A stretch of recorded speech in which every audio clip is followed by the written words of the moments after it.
Saudara-saudaraku yang terkasih, selamat berjumpa di Renungan Harian di channel Katolik kita.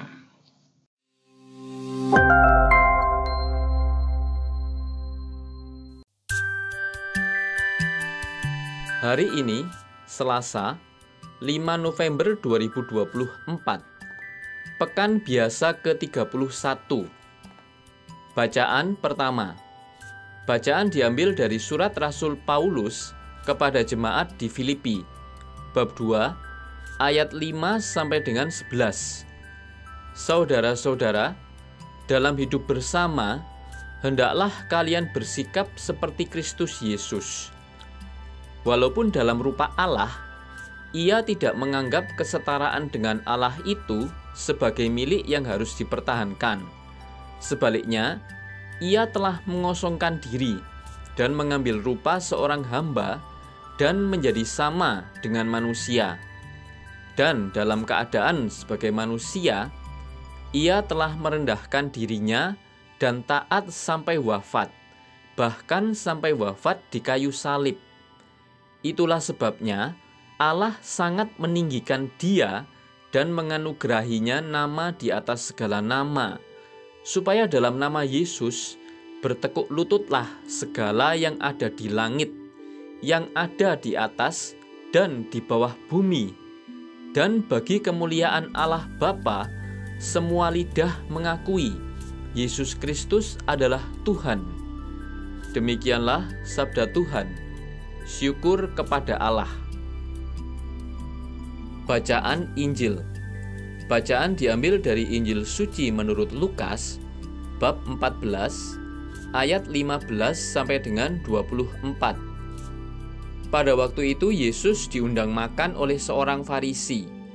Sementara perjamuan berlangsung, seorang dari tamu-tamu berkata kepada Yesus, "Berbahagialah orang yang akan dijamu dalam kerajaan Allah." Tetapi Yesus berkata kepadanya, "Ada seorang mengadakan perjamuan besar. Ia mengundang banyak orang. Menjelang perjamuan dimulai, ia menyuruh hambanya mengatakan kepada para undangan, 'Marilah, sebab segala sesuatu sudah siap.' Tetapi mereka semua minta dimaafkan.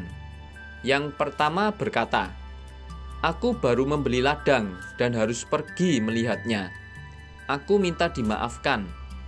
Yang lain berkata, 'Aku baru membeli 5 pasang lembu kebiri dan aku harus pergi mencobanya.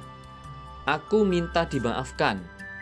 Yang lain lagi berkata, 'Aku baru saja menikah dan karena itu aku tidak dapat datang.' Maka kembalilah hamba itu dan menyampaikan semua itu kepada tuannya. Lalu murkalah tuan rumah itu dan berkata kepada hambanya, 'Pergilah segera ke segala jalan dan lorong kota, dan bawalah kemari orang-orang miskin dan cacat, orang-orang buta dan lumpuh.' Kemudian hamba itu melaporkan, 'Tuan, apa yang Tuan perintahkan sudah dilaksanakan. Sekalipun demikian, masih ada tempat.' Maka tuan itu berkata, 'Pergilah ke semua jalan dan persimpangan, dan paksalah orang-orang yang ada di situ masuk, karena rumahku harus penuh.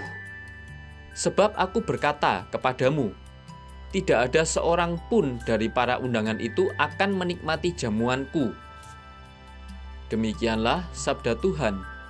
Terpujilah Kristus. Dalam bacaan pertama, rendah hati adalah salah satu keutamaan dalam hidup bersama. Yesus menunjukkan sikap ini dengan menjadi manusia sama seperti kita, meski Dia adalah Allah. Dalam bacaan Injil, diundang adalah suatu kehormatan, biasanya diisi oleh orang-orang terhormat. Namun, mereka yang diundang ini tidak datang. Pada akhirnya, terisi oleh orang-orang miskin, difabel, buta, dan lumpuh. Undangan adalah orang yang mendapat tempat di hati pengundang. Tidak hadir menunjukkan ketidakpedulian dan keangkuhan. Siapa yang mengganti mengisi tempat terhormat itu? Mereka yang difabel, yang menghargai undangan. Suatu gambaran kebahagiaan. orang yang dijamu dalam kerajaan Allah. Kerajaan Allah adalah tempat orang-orang yang rendah hati, peduli, dan terbuka kepada undangan Allah. Berbahagialah kita yang diundang ke perjamuan anak domba. Perbuatan dosa. Dosa terjadi ketika manusia memberontak dan menyalahgunakan kebebasan yang telah diberikan Allah. Meskipun dosa ada pada sejarah manusia, namun pemahaman hakikat dosa semakin terbuka dalam terang misteri Kristus. Kristus sebagai Putra Allah menyerahkan dirinya di kayu salib sebagai tebusan bagi dosa-dosa manusia. Tindakannya ini memperbaiki hubungan kasih antara Allah dan manusia. Pewartaan akan misteri Kristus disebut sebagai kabar gembira. Dia mengutus putranya untuk membebaskan manusia dari kuasa dosa, sehingga manusia dapat bersatu dengannya dalam kehidupan yang kekal. Marilah kita berdoa.